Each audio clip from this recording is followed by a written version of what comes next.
মাথায় টুপি, গায়ে লম্বা জামা। আমি জানতে চাই এটা কি হুজুর না খের? আর জোরে বলেন হুজুর না খের?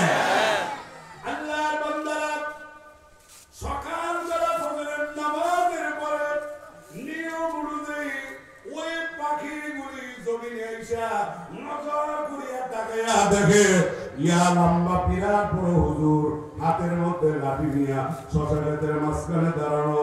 ওই পাখিগুলি মনে মনে ভাবে ইন্নালিল্লাহ, যেই লম্বা হুজুর দেখা যায় লাঠি হাতে, আর শশা খাওয়া যাবে না, খাইতে গেলে বাইরে শেষ করে বলাইব।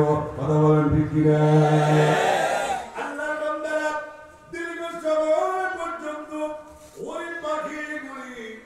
দূরে গাছের ডালা পয়সা পয়সা লক্ষ্য করলো, হুজুর নড়ে সরে না। কি কথা বলল?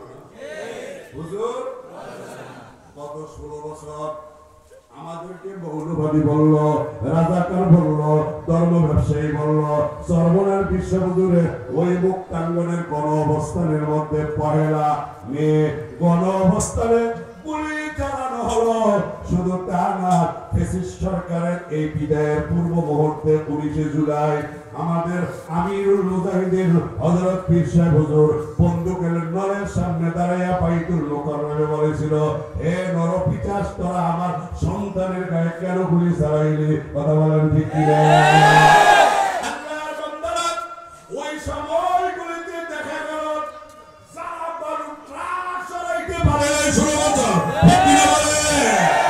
এদেরকে টিআইডি থেকে পীর সাহেবের ঘনিষ্ঠ ভূমিকার এই কথাগুলি সমাবেশগুলি তারা প্রচার করলো। কিন্তু যখন ফ্যাসিস্ট বিদায় হয়ে গেল, এখন আমরা নাকি ওই ফ্যাসিস্ট